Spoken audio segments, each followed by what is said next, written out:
Assalamualaikum, Shalom, Om Swastiastu, Namo Buddhaya, dan salam kebajikan bagi kita semua. Sebelum kita memulai presentasi kita hari ini mengenai pentingnya peran masyarakat dalam pengambilan keputusan Undang-Undang Cipta Kerja tahun 2020 di era pasca reformasi, izinkan kami memperkenalkan diri terlebih dahulu. Perkenalkan, nama saya Jennifer, Perkenalkan, nama saya Kimberly Nadine. Perkenalkan, nama saya Kristabella Michelle.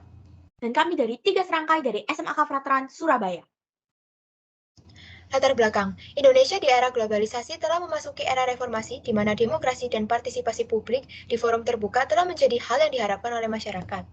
Indonesia di dalam praktik kehidupan demokrasinya secara tradisional bersifat oligarki dan elitisme yang menyebabkan terjadinya paradoks par excellence, di mana fenomena ketika mekanisme demokrasi dan eksistensi oligarki atau elitisme dapat saling mengisi atau hidup berdampingan pada saat bersamaan. Namun dengan adanya perubahan zaman, gelombang aktivisme dari masyarakat mengancam status quo. Inilah yang menjadi polemik pada penulisan makalah kali ini mengenai demokrasi dan suara publik terhadap keputusan pemerintah secara khusus mengenai Undang-Undang Cipta Kerja Nomor 11 Tahun 2020. Rumusan masalah pada makalah kita kali ini yang pertama yaitu, apakah penerapan praktik demokrasi secara adil sudah diterapkan dalam pengambilan keputusan Undang-Undang Cipta Kerja? Yang kedua yaitu bagaimana dampak opini publik terhadap keputusan pengesahan Undang-Undang Cipta Kerja.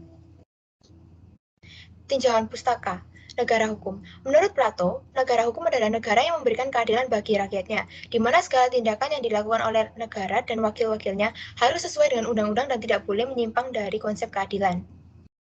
Tinjauan pustaka yang kedua yaitu demokrasi. Menurut Sidney Hook, demokrasi adalah bentuk pemerintahan di mana keputusan-keputusan pemerintah yang penting secara langsung maupun tidak langsung didasarkan pada kesepakatan mayoritas yang diberikan secara bebas oleh rakyat biasa. Tinjauan pustaka yang ketiga yaitu peraturan perundang-undangan. Peraturan perundang-undangan adalah peraturan tertulis yang memuat norma hukum yang mengikat secara umum dan dibentuk atau ditetapkan oleh lembaga negara atau pejabat yang berwenang melalui prosedur yang ditetapkan dalam peraturan perundang-undangan. Tinjauan pustaka yang keempat yaitu Omnibus Law. Omnibus Law adalah sebuah konsep penyusunan undang-undang yang isinya merubah dan atau mencabut beberapa ketentuan dalam beberapa undang-undang. Selanjutnya adalah penerapan praktek demokrasi dalam pelaksanaan keputusan Undang-Undang Cipta Kerja. Pertama-tama mengenai demokrasi di Indonesia. Indonesia sendiri mengakui bahwa dirinya adalah negara hukum yang memastikan bahwa ia adalah negara yang berdemokrasi yang telah diatur pada Undang-Undang Dasar 1945 Pasal 1 Ayat 2. Sistem demokrasi di Indonesia mengalami banyak perubahan, baik mulai dari demokrasi liberal hingga demokrasi Pancasila. Kegagalan dari sistem demokrasi sebelumnya sebelum masa reformasi terletak pada sistem yang tidak mewakili suara rakyat. Baik itu pola feodalistik Orde Baru yang bersifat sentralisasi dan militer yang membuat adanya suasana anti kritik dan anti konsep di Indonesia, ataupun kegagalan Orde Lama dalam pengimplementasian nilai-nilai Pancasila dikarenakan gagal menstabilisasi kehidupan bangsanya.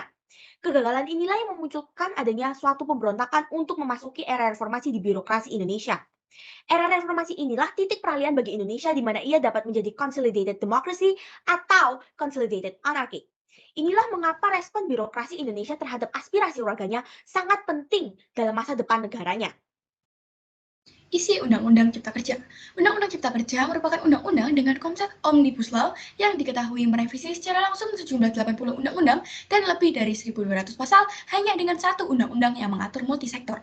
Namun ternyata, disahkannya Undang-Undang Cipta Kerja sebagai sumber hukum yang diharapkan mampu untuk menjawab berbagai permasalahan mengenai ketenagakerjaan masih belum sesuai dengan peraturan perundang-undangan sehingga menimbulkan kontroversi di tengah masyarakat karena undang-undang ini belum berhasil menjawab masalah yang ada dikarenakan hak-hak pekerja masih terabaikan, pekerja masih didiskriminasi, bahkan dieksploitasi. Selain itu, kepentingan lingkungan hidup juga masih terabaikan karena adanya kelonggaran bagi para pelaku usaha mengenai kesehatan dalam lingkungan hidup.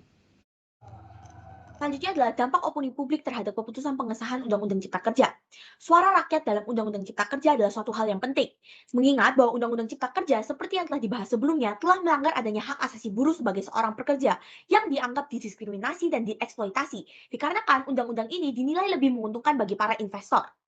Suara rakyat dalam semua keputusan dalam undang-undang ini terlihat sangat tidak terwakilkan.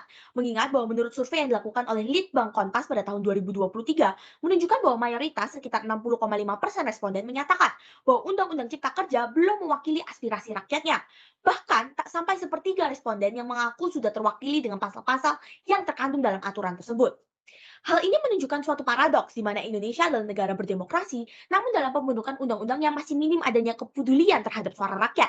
Paradoks ini terlihat ketika pengesahan Undang-Undang Cipta Kerja dilaksanakan secara terburu-buru tanpa mendengar aspirasi rakyat dan akademisi yang memiliki kekhawatiran terhadap efek negatif undang-undang tersebut. Reaksi dalam keputusan Undang-Undang Cipta Kerja. Sejak Maret 2020 hingga April 2020, ditemukan bahwa para akademisi telah menggalang petisi mengenai penolakan Undang-Undang Cipta Kerja dan hasilnya menyatakan bahwa 92 akademisi telah menandatangani petisi menolak Undang-Undang Cipta Kerja. Selain akademisi, diketahui bahwa penolakan undang-undang ini juga datang dari kalangan sipil. Pada 30 April, puluhan ribu buruh menggelar aksi unjuk rasa penolakan Undang-Undang Cipta Kerja dengan menolak adanya perjanjian kerja pada waktu tertentu. Bahkan, hingga kini undang-undang ini masih mengalami penolakan dari masyarakat karena meskipun telah melewati proses perbaikan karena ditolak oleh Mahkamah Konstitusi dan dianggap cacat formil sehingga perlu dilakukan amandemen, undang-undang ini masih tetap belum memberikan ruang partisipasi kepada masyarakat secara maksimal. Selanjutnya adalah kesimpulan. Indonesia adalah negara hukum yang dapat diartikan sebagai negara yang percaya akan adanya sistem demokrasi. Demokrasi sendiri adalah suatu sistem politik di mana suara rakyat adalah suara penentu dalam keputusan pemerintahan. Namun, suatu paradoks muncul ketika aspirasi rakyat tidak didengarkan dan memunculkan konflik di dalam suatu negara. Inilah yang terjadi dengan pengesahan Undang-Undang Cipta Kerja, di mana hak dari para pekerja diabaikan demi keuntungan negara. Jika Indonesia secara terus-menerus mengabaikan rakyatnya, maka Indonesia akan kembali menjadi negara autokrasi yang ditandai oleh konsep anti kritik dan anti konsepnya. Ini adalah polemik yang perlu digarisbawahi dalam diskusi mengenai masa depan Indonesia sebagai suatu birokrasi. Mengingat apa gunanya suatu birokrasi demokrasi yang tidak mendengarkan suara rakyatnya sendiri.